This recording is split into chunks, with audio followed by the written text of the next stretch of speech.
중년의 취미 생활을 함께하는 사람이 있다는 건 축복이다. 지난주 토요일 아침이었습니다. 동네 공원에서 사진을 찍고 있는 한 무리의 사람들을 보았습니다. 모두 60줄로 보이는 분들이었는데 삼각대를 세우고 열심히 새를 찍고 계셨습니다. 그중 한 분이 흥분한 목소리로 외쳤습니다. 저기 물총새 보이시죠? 빨리 찍으세요. 그러자 다들 서둘러 카메라를 들었고 셔터 소리가 요란했습니다. 그분들의 얼굴에는 순수한 기쁨이 가득했습니다. 그 모습을 보며 깨달았습니다. 중년에 함께 즐길 수 있는 친구가 있다는 것이 얼마나 큰 축복인지를. 그날 저녁 생각했습니다. 젊은 시절에는 친구가 많았습니다. 학교 친구, 직장 동료, 동네 이웃, 언제든 만날 사람이 있었습니다. 하지만 나이가 들면서 하나둘 멀어졌습니다. 그리고 문득 돌아보면 진짜 친구는 몇 명 남지 않았습니다. 특히 함께 뭔가를 즐길 수 있는 친구는 더욱 귀했습니다. 혹시 여러분도 그런 외로움을 느끼신 적 있으신가요? 혼자서만 취미를 즐기며 누군가와 나누고 싶었던 적은 없으신가요? 오늘 이야기는 바로 그 소중한 동행에 관한 것입니다.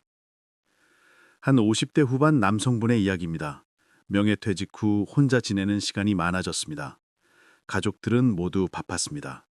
아내는 아내대로 모임이 있었고 자식들은 독립했습니다. 갑자기 시간이 많아졌지만 할 일이 없었습니다. 처음 몇 달은 집에서 텔레비전만 봤습니다. 낮에는 뉴스를 보고 저녁에는 드라마를 봤습니다. 하지만 공허했습니다. 시간은 가는데 남는 게 없었습니다. 이렇게 늙어가는 건가 싶어 우울했습니다. 아내가 걱정했습니다. 취미라도 가져보라고 했습니다. 뭐라도 해야 하지 않겠냐고 했습니다. 하지만 혼자 뭘 한다는 게 쉽지 않았습니다. 의욕도 나지 않았고 방법도 몰랐습니다. 그러던 어느 날 동네 게시판에서 등산 동호회 모집 공고를 봤습니다. 매주 토요일 아침 근처 산을 오른다는 내용이었습니다. 망설였습니다. 모르는 사람들과 어울리는 것이 부담스러웠습니다. 하지만 용기를 냈습니다. 첫 모임 날 떨리는 마음으로 약속 장소에 갔습니다. 10명 남짓한 사람들이 모여 있었습니다. 모두 비슷한 나이대였습니다.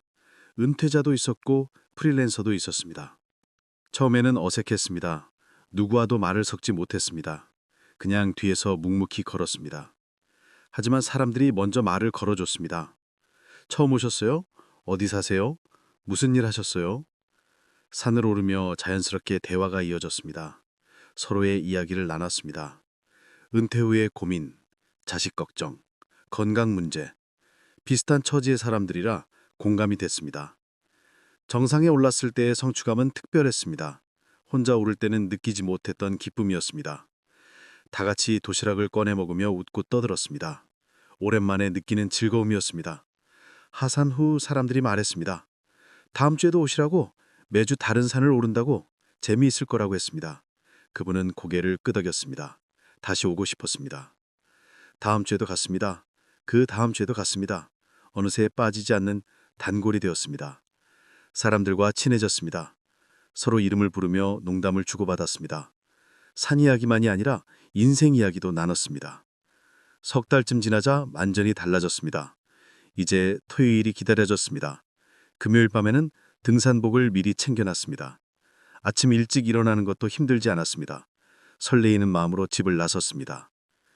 등산 동호회는 그분의 삶을 바꿨습니다. 더 이상 외롭지 않았습니다. 매주 만날 친구들이 있었습니다. 함께 땀 흘리고 함께 웃는 사람들이 생겼습니다. 무엇보다 삶에 활력이 생겼습니다. 1년이 지났습니다. 건강도 좋아졌습니다. 체력이 붙고 살도 빠졌습니다. 하지만 더 큰 변화는 마음이었습니다. 우울했던 기분이 사라졌습니다. 아침에 일어나는 것이 즐거웠습니다. 무엇보다 소속감이 생겼습니다. 어디 소속되어 있다는 느낌, 누군가 나를 기다린다는 느낌. 이것이 중년에게 얼마나 중요한지 깨달았습니다. 사회에서 물러난 후 잃어버렸던 것을 되찾은 것 같았습니다. 이제 그분은 말합니다. 등산 동호회가 인생의 전환점이었다고. 함께 산을 오를 친구들이 생긴 것이 얼마나 큰 축복인지 모른다고. 혼자였다면 지금쯤 우울증 약을 먹고 있었을 거라고 합니다.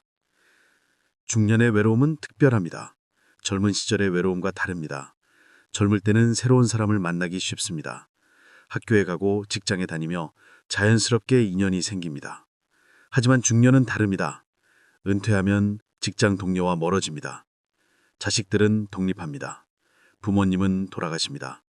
하나둘 관계가 끊어집니다. 새로운 인연을 만들기도 쉽지 않습니다. 어디서 어떻게 사람을 만나야 할까요? 바로 여기에 취미 생활의 의미가 있습니다. 취미는 단순히 시간을 보내는 것이 아닙니다. 사람을 만나는 통로입니다. 같은 관심사를 가진 사람들과 자연스럽게 어울릴 수 있습니다. 한 60대 후반 남성분의 이야기입니다. 평생 가족을 위해 살았습니다. 남편과 자식들을 돌보는 것이 전부였습니다. 자신만의 시간은 없었습니다.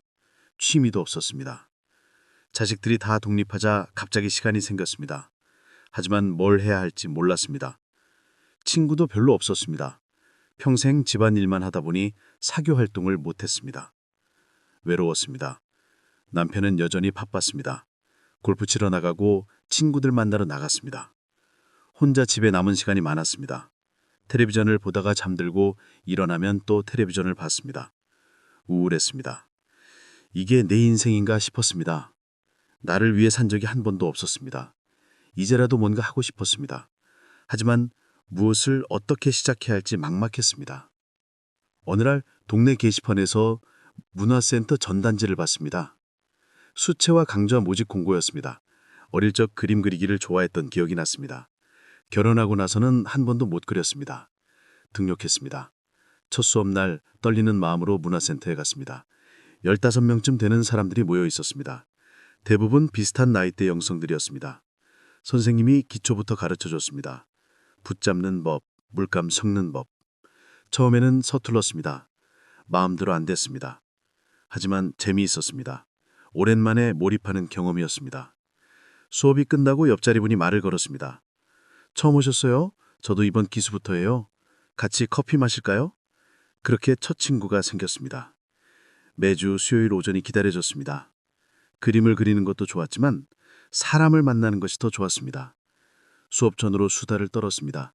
서로의 그림을 보며 칭찬했습니다. 수업이 끝난 후에는 몇 명이 함께 점심을 먹었습니다. 맛집을 찾아다니며 이야기를 나눴습니다. 가족 이야기, 살아온 이야기, 앞으로의 계획. 나이가 비슷하니 공감되는 게 많았습니다. 한 학기가 끝났지만 그만둘 수 없었습니다. 다음 학기도 등록했습니다. 이제는 초급반이 아니라 중급반이었습니다. 함께 시작한 친구들도 대부분 계속했습니다. 1년이 지나자 제법 그림이 나아졌습니다. 작은 전시회도 열었습니다. 가족들이 와서 그림을 보고 놀랐습니다. 엄마가 이런 재능이 있었냐고 했습니다. 하지만 그분에게 더 소중한 것은 친구들이었습니다. 이제 수업이 없는 날도 만났습니다. 함께 전시회를 보러 갔고 야외 스케치를 다녔습니다. 생일이면 축하해주고 아프면 걱정해줬습니다. 2년이 지난 지금 그분은 말합니다. 수채화를 시작한 것이 인생 이모작의 시작이었다고. 그림도 좋지만 함께 그리는 친구들이 더 좋다고. 이 나이에 이런 친구들을 만날 수 있다는 것이 얼마나 큰 축복인지 모른다고 합니다. 취미 생활을 함께하는 친구의 특별함이 있습니다. 직장 동료나 학교 친구와는 다릅니다. 이해관계가 없습니다. 순수하게 같은 것을 좋아한다는 이유로 모입니다. 나이도 직업도 배경도 다릅니다. 하지만 상관없습니다. 같은 취미를 공유한다는 것만으로 충분합니다. 그림을 함께 그리고 산을 함께 오르고 사진을 함께 찍습니다. 그 시간만큼은 모두가 평등합니다. 무엇보다 서로를 있는 그대로 받아들입니다. 과거가 어땠든 현재가 어땠든 중요하지 않습니다. 이제 이 순간 함께 즐기는 것이 전부입니다. 이런 관계가 중년에게는 위로가 됩니다. 한 70대 초반 할아버지의 이야기입니다. 평생 일만 해놨습니다. 취미라고는 없었습니다. 은퇴하고 나니 할 일이 없었습니다. 몇 년을 그냥 보냈습니다. 그러다 손주가 기타를 배우는 것을 보고 자신도 해보고 싶어졌습니다. 70이 넘었지만 도전하기로 했습니다. 동네 음악학원에 등록했습니다. 혼자 배우는 게 외로웠습니다. 젊은 강사는 친절했지만 세대 차이가 느껴졌습니다. 이야기를 나눌 수 없었습니다. 그저 레슨만 받고 돌아왔습니다. 그러다 우연히 시니어 기타 동호회가 있다는 걸 알게 했습니다. 60 이상만 모이는 동호회였습니다. 가입했습니다. 첫 모임에 갔을 때 놀랐습니다. 생각보다 많은 사람이 있었습니다. 모두 비슷한 나이대였습니다. 60대도 있었고 70대도 있었고 심지어 80 넘은 분도 계셨습니다. 모두 기타를 배우는 중이었습니다. 실력은 제각각이었지만 열정은 대단했습니다. 매주 토요일 오후에 모였습니다. 각자 배운 곡을 연주했습니다. 서툴렀지만 박수를 쳐줬습니다. 함께 합주됐습니다. 어설펐지만 즐거웠습니다. 무엇보다 이야기가 통했습니다. 같은 세대라 공감할 수 있었습니다. 젊은 시절 이야기, 좋아했던 노래, 추억의 가수, 끝없이 이야기할 거리가 있었습니다. 1년에 한 번 작은 공연도 했습니다. 동네 복지관 무대였습니다. 관객도 몇 명 없었습니다. 하지만 멋진 무대였습니다. 함께 준비하고 함께 연주하는 과정이 행복했습니다.